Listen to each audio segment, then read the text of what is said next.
Can you hear me now? Can you hear me now? Why wasn't my microphone working? That was weird. Hello, everybody. Huh. Hi. This is the most embarrassing royal deaths in history by Chat History. All right, let's start. Embarrassing royal deaths. This guy has the most YouTuber voice. I don't mean to hate because it's good algorithmically, but dude, I feel like it irks me because sometimes I slip into it myself when you're like, the most crazy thing happened today. You're like, fuck, dude, no. I'm starting to sound like Mr. Beast. This is Louis III, and this is his dad, Louis II, King of West Francia, also known as the Kingdom of the Franks. Hey, Frank. Hey, Frank. Louis II here is renowned for being a very peaceful and very loving ruler for his very short 2-year reign between the years of 877 and 879. And now, he's dead, which is even more peaceful. Now, Louis III is the king-to-be at the ripe old age of 16. But since his parents married in secret before he was slopped out, his claim to the throne is being questioned. Now, in order to keep things civil, Louis had struck a deal with his younger brother to rule together. With that agreement, West Francia was split in two. Okay, this is my half, and there's yours. Fine by me. My side has the Xbox. Damn, dude. Oh my god, I would manipulate these motherfuckers so hard if I had no dong, man. Come on. Two brothers splitting rule over a kingdom, that's just asking for an evil advisor. You know what I mean? You get in there, you're like, he's encroaching upon your lands. He sent you a gift. Dude, you do the thing from the king. He sent you a ball to insult you. Oh, God. I would have so much farmland after their war, after their holy war. Holy shit. Louis III got the north, and his brother, Carloman II, got the south. Together, the two brothers fought off any would-be usurpers from East Francia who contested their reign.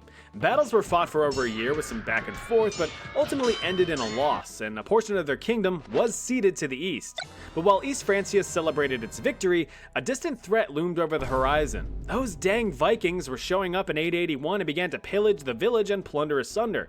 However, East Francia, still riding their high, managed to kick the Vikings' shit in. Not wanting to sail their ships home in shame, the Vikings instead tried their luck with West Francia. Bad move. They would soon learn that two kings were better than Vikings. Louis and Carloman went on the offensive and took the invaders by surprise. Together, the brother armies slaughtered the Vikings, cutting down around 9,000 men in the clash. Low-key Vikings are not that impressive.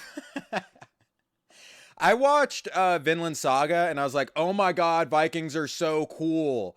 And then you learn about actual Vikings and it's just like, they were basically like just a group of stinky dudes who had worms. And that was it. And they'd go around with axes like killing kids. Not impressive. Why do they get to have aura in history? This victory was absolutely huge for the two young monarchs, who were praised by both Western and Eastern Frankish kingdoms. Now keep in mind that both kings were teenagers, so the ego trip was insane. That being the case, Louis took to finding himself a queen, as to produce an heir and to cement his legacy. Louis decided to pursue love in 882 and ended up quite literally pursuing a potential partner. In a bout of hopefully consensual horseplay, the young maiden fled from the eager monarch on horseback to her father's house. Why are you running? Louis, very calmly hunting down his love interest, ended up completely conking his dome on the top of a low doorway. That's certainly one way to get head. And since he had yet to sow his seed, his younger brother was left to rule. Oh my god, that's how he died? That's so embarrassing. Holy shit. No, dude, what do you mean you got taken out Uma Musume Diddler style? That's fucking crazy. Holy shit. On his own. Well, he died 2 years later after being accidentally stabbed by his servant during a hunting trip.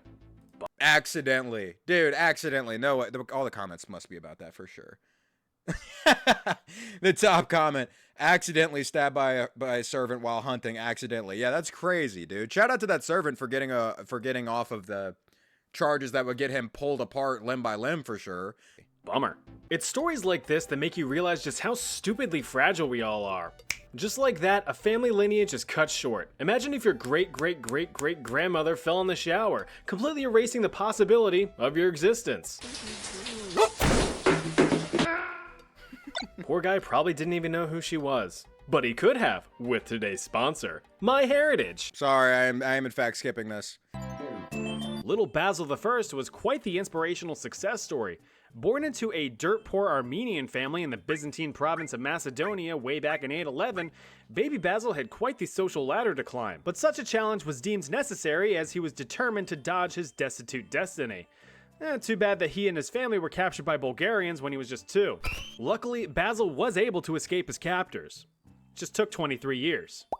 He sought to live out his newfound freedom and fled to Constantinople, which is not yet Istanbul. Possessing incredible strength and an uncanny ability to roll 20s on any and all charisma checks, Basil made leaps and bounds up that social ladder. He began working as a lowly stable boy, got promoted to servant under a relative of the emperor, met a wealthy cougar noblewoman who just threw money at him, dabbled in sweaty, slippery wrestling, and then took on a gig as a bodyguard for Supreme Empire. Damn, and this dude dies like a chud? No, I'm forming a boy crush on him. That's fucked up. King Emperor guy, Michael III.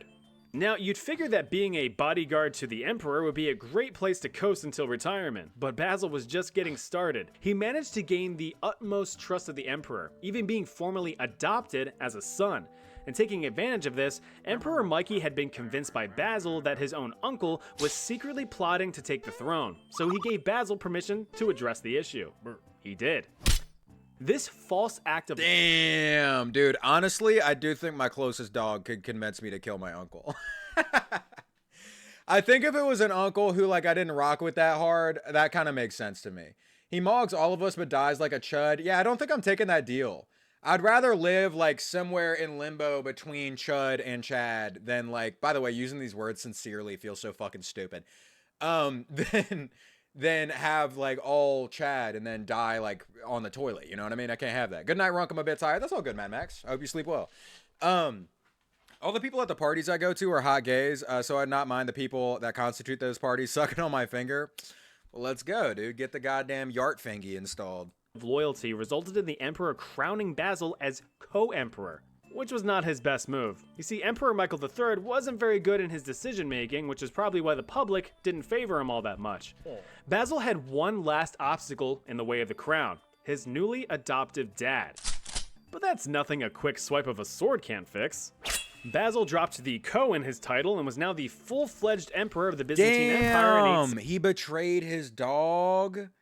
That's crazy, dude. Why do people even want to be kings that bad? It does not seem like a good gig, if I'm being honest.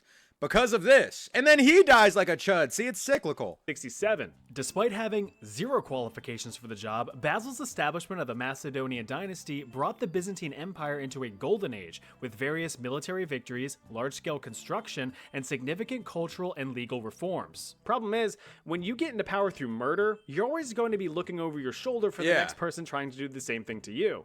Now, I'm not going to question the logistics of it, but during a routine hunting trip in 886, the now elderly Basil managed to get his belt stuck in a deer's antlers. Yeah, I don't know. No. The animal went wild, as animals tend to do, dragging Basil across the Windows XP default landscape for 16 whole miles. Oh, dude, you know his ass got done like a block of Parmesan on a cheese grater, buddy. Hitting roots.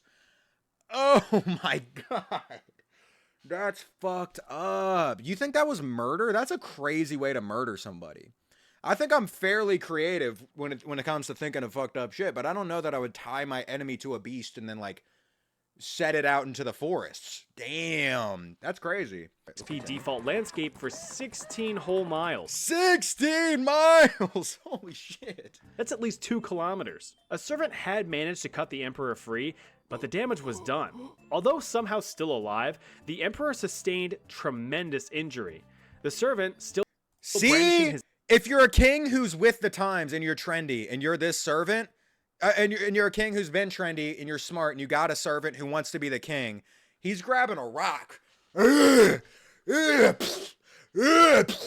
you're out of your misery and you go down in history. You know what I mean? I feel like this is way more embarrassing. He's about to, like, just die in a bed slowly because his servant was actually servile. We can't have that. His iconic belt-cutting knife was accused of attempted murder and was sentenced to death. Oh. Wait, what? Damn. Emperor Basil I died a bit later from his infected wounds. Oh, that's so much worse than just hitting your head on a rock, dude. I'd way rather be conquested and just have my head caved in. Edmund Ironside. Old Edmund Ironside was King of England for a whole 7 months in 1016 after his rad dad Athelred II died under unknown circumstances. Poor Edmund rose to power at a pretty bad time. Those gosh damn Vikings were gaining a foothold in England, and they needed a stern talking to at the very least. Not just any Vikings though, these were Danish Vikings, which were much more formidable, flaky, and flavorful. The 26-year-old king fought back hard against the Viking invaders, throwing whatever English forces he could at them, and saw quite a few victories, granting the king the nickname Ironside for his resilience. But even though he won a few battles, he had yet to win the war. The final conflict, the Battle of Essendon, near modern-day Essex, ended in Danish victory, where there was much rejoicing and many crumbs. Following this English loss, a treaty was signed by King Edmund and Viking King Canute. Canute, being a real Canunt, agreed to allow Edmund to continue his reign, but Canute! only with Oh my god, it's Canute, dude. Vinland Saga. Yes. Sorry, having a moment. Let me rewatch that. I just fully got mind wiped by the Canute mention. with the control of Wessex, the heart of Anglo-Saxon England. All English land north of the River Thames was now under Danish control. Now, there was a special stipulation that stated whichever king died first, the other shall inherit the whole country. That sounds like motivation for assassination plots. Lo and behold, just 1 month later in October of 1016, Edmund Ironside met with a terrible fate. While sitting on his second most important throne, an assailant was assigned to assassinate the king's ass. Yep, old Ironsides caught a blade between his cheeks when he was at his most vulnerable. According No! Oh my god, dude, he got probed? He got probed? That's so fucked up. Dude, Belladonna, your first English king, and he got analyzed. That's gnarly. Holy shit. to some historical sources, an assassin hid under the king's Oh wait, was this Canute or was this? No, this was Ironside, okay. private turlet, waiting for the perfect opportunity to strike. Edmund Oh, dude, that must have been so gross for that guy. Whoa. In this how much are you getting paid as an assassin, man? I don't know. Like, waiting for the perfect opportunity to strike. Edmund, as planned, died of his wounds, granting King Canute full control over England, which he ruled for 2 decades. yo, why would that's such a dickhead thing? Why he must have really hated Ironside. I mean, like his backside ain't iron. Fuck that dude. I'm gonna conquer him and then have him be like a feudal lord and rule this little like bitch ass chunk of England. And then I'm gonna go send an assassin to stab his asshole. That feels personal, no? That doesn't feel like just like political, like moving the chips on the board. You know what I'm saying? It's Henry the First. Being the youngest son of 4 to William the Conqueror, Henry I didn't even have a chance of becoming a burger king, let alone any kind of respected monarch. When Daddy William logged off the server in 1087, the late king's possessions were divided as such. His eldest son, Robert, inherited Normandy and was made duke. His second son, Richard, got nothing. He was dead. From a hunting accident, no less. His third and favorite son, William, inherited the crown of England and was begrudgingly promoted to King William II overnight. I say begrudgingly because it is believed that William II would have preferred to inherit Normandy. Oh well. Finally, little Henry was given lots of money and a tiny bit of English countryside. But that was immediately yoinked by his now king brother, which never caused any internal resentment in the coming years. Now, some historians believe that King William 2.0 didn't care much for his new majestic role, and as a means of escape from his kingly duties, he frequently went on hunting trips. You can probably see where this is going. During one of Dude, another dude getting mangled by a big ass animal. Let's go. Mother Nature fucking 2-0 against royal kings. these trips, William, who wasn't much of an adventurer, took an arrow in the chest. Nope, assassinated. I should have known that. Since lungs aren't I don't know why I thought I was about to see him get like gored by a fucking boar. I was excited. I was like, yeah, and then the big monster pig comes out and eats him. where arrows are usually stored, William quivered in pain as the arrow knocked the wind out of him, and he drew his last breath shortly after. Yeah, hunting trips are lethal to nobility. Of course, some historical speculations suggest that That doesn't feel that embarrassing to me. I mean, he just got assassinated. Like, I don't know that I would like, if I was If I witnessed an assassination, I wouldn't be like, yo, that's embarrassing. I guess it depends on the assassination. But like when you see someone get like shot, you're not like, you know what I mean? There's this thing called the Great Stink. The poop in the Thames caused a stench so bad that Parliament straight up refused to sit. Oh my god, that is so gross, dude. The friendly fire may not have been so friendly. It is possible that the fiasco was a plot concocted by Henry to seize the crown. After hearing of his older brother's demise through his own ear holes, Henry speed ran to the royal treasury and no-clipped to the crown to claim the throne for himself, which certainly didn't help dispel the rumors of foul play. Now, the public wasn't exactly against what had happened, as King William II was a bit of a dick. As the new head honcho, King Henry I immediately began a rollback on many of his late brother's brutal policies, replacing them with much more successful judicial and financial reforms. Being the most educated of the four brothers, Henry peacefully ruled England and progressed the kingdom. Yo, I'm kind of on the assassin side. Kind of on the assassin side, to be honest. During his reign. Sure, he also invaded Normandy and held his last brother prisoner for life, but that's I mean, who cares, man? He made it better for the people. beside the point.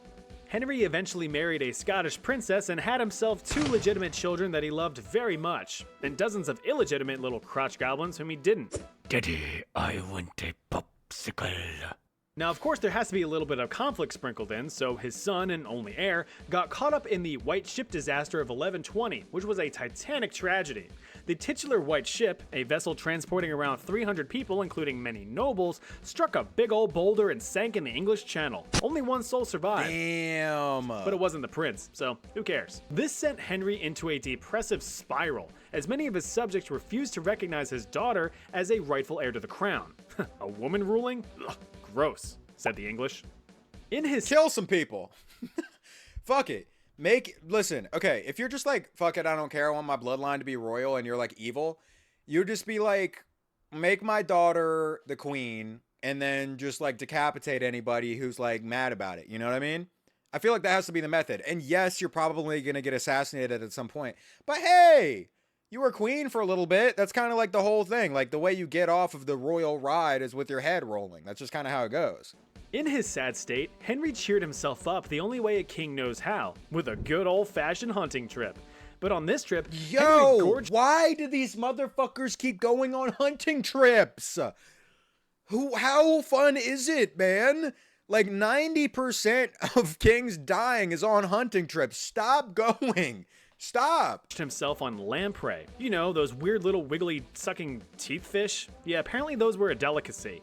Despite numerous warnings from his physician to cut it out, Henry continued to chew through the little suckers like candy. Your Majesty, that's a bit much, isn't it? King Henry I contracted food poisoning and died from the illness a week later in 1135 at the age of 66, bringing an end to the Norman dynasty. That's not that embarrassing. Food poisoning? I mean, fuck it. I've gotten food poisoning before. Dude, I mean, are you saying that it would have been embarrassing for me to die when I ate 2 pounds of chicken Alfredo and got appendicitis? No, that is a noble, manly, and cool way to die at the hands of 2 pounds of Applebee's chicken Alfredo. I'm on this guy's side. King Charles II was an asshole, which is why history remembers him as Charles the Bad.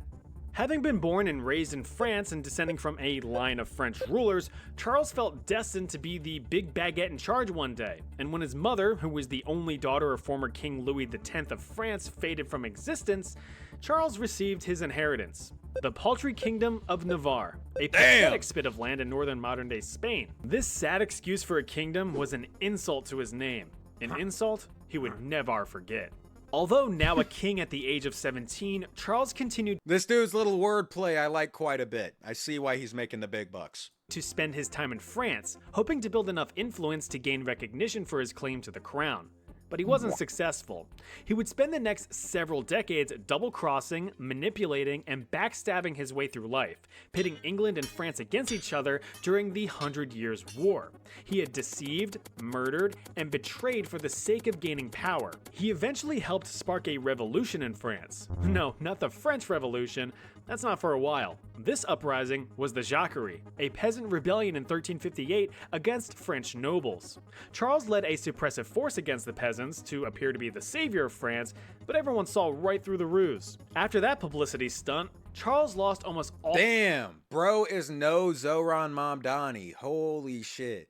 Yo, do you think medieval Zoran, in order to ascend to power, would be willing to slime some people out? I think so. Behind his like cute sort of adorable teddy bear self, I think he's got it in him. all political support in France and had to turn to England for help. He ended up pleading with English King Dude Guy Edward III to invade the weakened France and divide the spoils between them, but King Edward was all, no. The king had zero trust for Charles and refused the offer, eventually making peace with France. For now. A few years later, Charles was back on his bullshit, throwing himself in wars and declaring loyalty to both sides in exchange for gaining land and power. He would just favor whichever side was winning. He did get involved in the Spanish Wars between 1365 and 1368, but faked his own kidnapping in order to avoid participating in battle. And that stunt was instantly recognized as cowardice, making Charles a laughingstock of Western Europe. Damn, Finally, this guy's in a pussy. 1378, the annoying little fly that was Charlie II was finally swatted. His tiny kingdom was invaded by Spanish forces and promptly wiped out. Charles sought refuge in France and was forced to surrender in shame. Although he retained his crown, he had no power whatsoever. 9 years later in 1387, Charles the Bad fell ill and was pretty much immobile. His doctor prescribed that his body be wrapped in alcohol-soaked linen sheets, and these sheets were sewn around his body. Oh my god, Baki meme! Baki meme! There we go. Nice. That's Charles the Bad right there. Each night to promote any healing. Well, one night when finishing up her king sewing duties, a maid had no scissors to cut the last thread of the linen. There were no blades to be found that could finish the job. So, what do you think she did? Teeth? She left to find scissors. She used her teeth. Time's up. The correct answer was B. In a moment of completely terrible judgment, Oh my god, she set him on fire? No shit. the young maid resorted to using an open flame candle to melt the thread off. Oh my god. Charles II, who wanted to be a French king so bad, was promptly flambéed in his bed as the maid panicked and fled. That's awesome. Fuck yeah, that guy deserved that. Henry II of France was a decent king between the years of 1547 up until his death in 1559. Nothing spectacular, but decent. He's remembered as an advocate for keeping the Catholic faith in France and suppressing them smelly Protestants. He had quite a few either burned at the stake for heresy or had their tongues cut out so they couldn't talk trash about Catholicism. Perhaps his Damn. bigger claim to fame, though, was his participation in ending the Italian Wars, which waged across 65 years. With the signing of the Treaty of Cato Cambyses, the deadly wars were finally at an end, and there was much rejoicing. One particular event of celebration was conducted by our subject, King Henry II. To commemorate the end of the wars, as well as his daughter's marriage to King Philip II of Spain, Henry held a joust. Ew, gross. Pedophile, nasty. I mean, I guess it was the times. I'm surprised that doesn't come up already in the video. Henry held a jousting tournament. You know, that silly medieval sport where two men hold long wooden poles on horseback and just charge at each other trying to knock the other off. Yeah, I don't get it either, but hey, it's way more entertaining than baseball. Anyway, King Henry II held the tournament on June 30th, 1559 and took it upon himself to participate as a challenger. Perhaps the last bad decision of his life. Set against his own captain of the King's Guard, the two set off to consensually jab their long sticks into each other. With the ASMR pleasures of a wooden crunch, the captain's lance hit its target and shattered upon impact, as they're designed to do. Problem was, some of the splintered wood decided to nuzzle itself right into the king's eyeball for warmth. Oh my god, okay, I'm sorry, you're fine, you're okay. Royal surgeons raced to the king's aid, but were unable to treat the wound. He's gonna be okay, right, Doc? Tough to say. Problem seems to be this big old piece of wood here. I highly recommend he rest up for a few days and we'll see what happens. Are you gonna remove the wood? I'm sorry, I was unaware that you were the royal surgeon. The medics failed to properly treat the king's wounds, which only got worse over the next few days, leading to severe infection. I may have been wrong. King Henry II splintered off from this world on June 10th, 1559. What a bunch of silly stuff, right? I don't feel like that's that embarrassing of a way to of a way to go out. That's gross. By the way, great video. Shout out to Chat History. I don't feel like that's that bad. I mean, that's just like typical, no?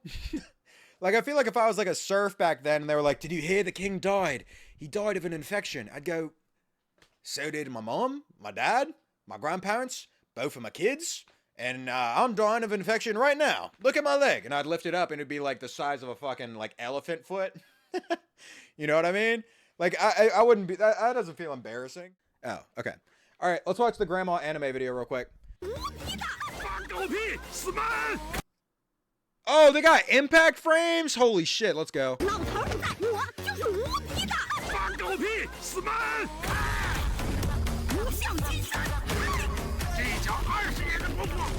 Oh my god, my guy. Holy shit.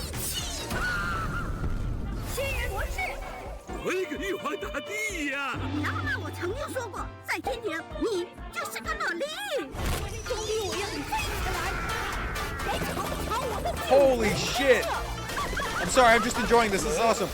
Is that a reference to the... Oh, they're referencing so much shit I like. Is this a reference to that fucking gun movie that was made? The Bollywood movie? Dude, have y'all seen the Gunball Bollywood movie? I'll show you the trailer after this.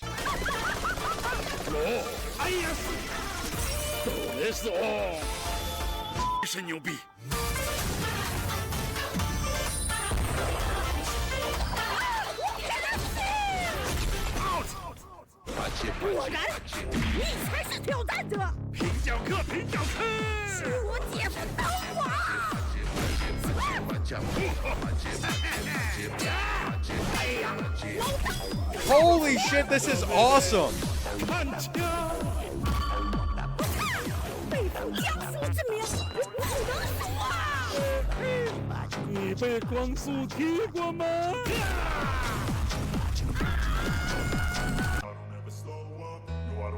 Oh my god, Granny's planetary? Officially planetary? Power scalers, get on this.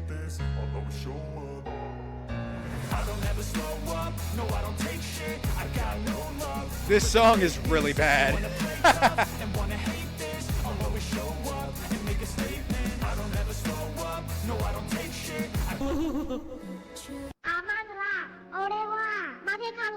Oh my god, dude, that was fucking awesome. Holy shit. Thank you for showing me that. I've never seen that before. Let me show you the Bollywood gun movie. Dude, he gets covered in like a ball of guns. I don't know how to describe it. He fights an eagle made of metal. I don't know. Oh, it's not over yet? I thought that was like the outro. Oh my god, yeah, there's half the fucking video left. Sorry. Oh,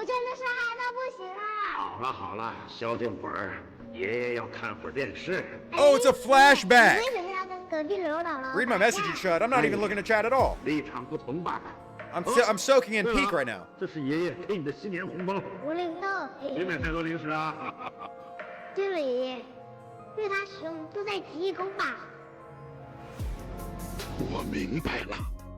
This would hit so hard if I spoke Chinese.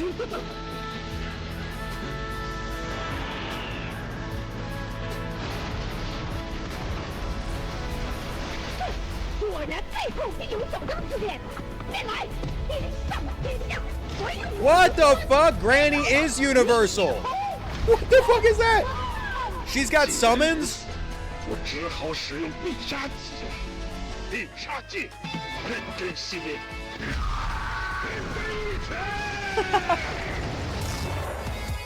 Oh my god.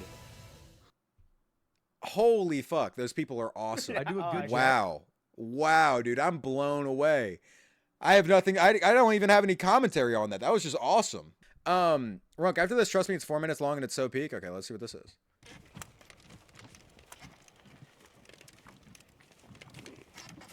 Dude, they got swag. Oh my god.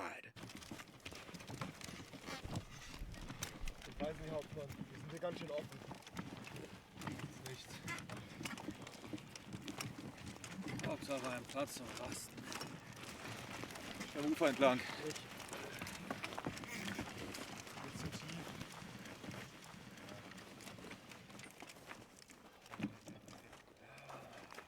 Reihe bilden, an die Wehr!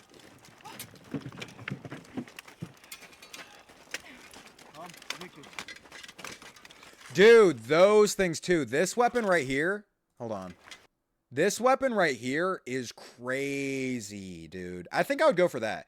I'd go for this weapon or a warhammer. Something with like a hook that I could stick into somebody. Formieren! Ran! Ins Glied! Zurück! Formieren! Formieren!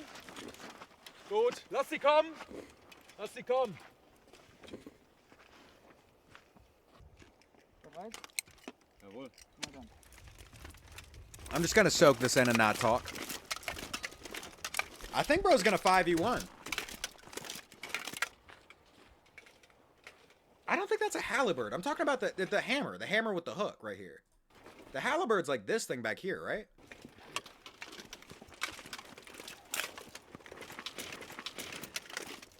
Yo, he's got his ass exposed. Just stab him in the asshole like fucking iron wall or whatever. Turn him around, bend him over. Come on, just probe his shit. You got this. Bleiben! Rein in die Reihe! In die Reihe zurück! In die Reihe rein! Was geht an? Was geht an? Zurück in der Reihe! In der Reihe!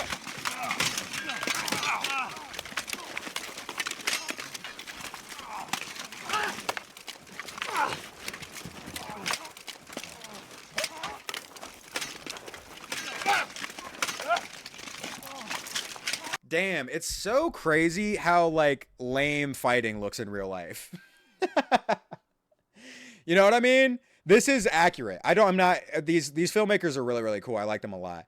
But it does exhibit just how like uncool fighting looks unless you're like super professionally trained. This fight is unscripted. I think it's probably, I don't think it's blocked out, but I bet it's scripted, like who dies first and shit, probably. I don't think this is wait, you're the one who shared the video, so you're correct. Do you mean that they don't know the outcome of the fight beforehand? They just scrap? Or it's predetermined who wins, right? This is like WWE.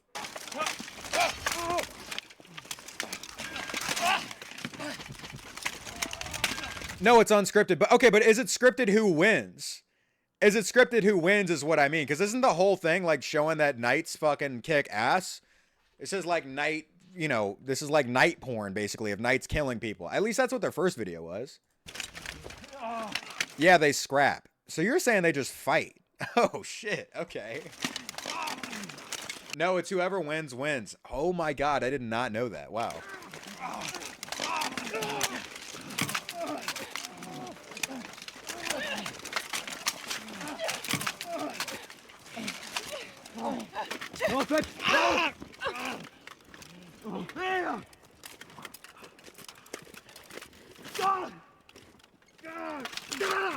Yo, these motherfuckers must not play about calling dibs on who gets to be knight that day. I bet it genuinely gets to like fucking screaming shouts sometimes. Imagine if you haven't been knight for like the past 10 times they filmed one of these fucking videos. You're like, dude, I don't want to be fucking submitted on the floor again while you like stab me in my dick over and over again. Please. Please. I haven't been the knight in 10 videos.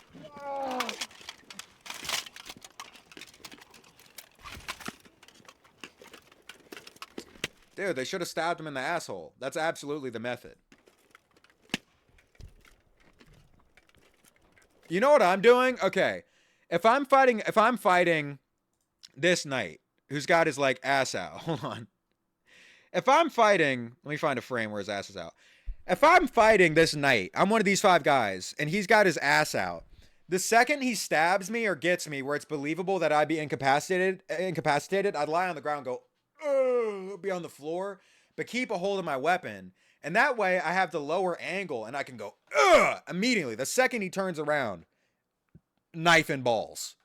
Boom, immediately. I think that is the method playing dead. That's if you can even reach. I think he'd be less wary of you once you're like incapacitated on the ground.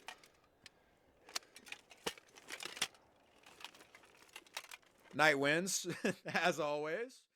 Anyway, Runk, you need to start whimsy maxing. That's what I said, dude. Okay. I'll show you a video I made. I was like, I'm feeling depressed, so I filmed a video. Actually, I won't show you. You can just go watch it if you want to. I was feeling depressed. So I was like, I'm gonna film a video where I go get corn dogs and go to the zoo. And it's gonna be a vibe. It's gonna be real cute. I show up to the zoo, buy my ticket, get inside. Immediately, I see a squirrel. And I'm like, oh, that's cute. There's like a squirrel in the fucking, like, you know, whatever, capybara enclosure. The squirrel jumps on the fence. And I guess like static electricity, like I highly doubt they have a shock fence, goes fully electrified, dude. I saw a squirrel. I felt depressed. I went to a zoo and then I saw a squirrel almost fucking kill itself. Fucking electric chair style, dude. I kept looking at him for a little bit. I was like, should I film this for the video? And then I was like, no, that feels like animal Logan Paul vibes. You know what I mean? I think that's a body and it's a squirrel seizing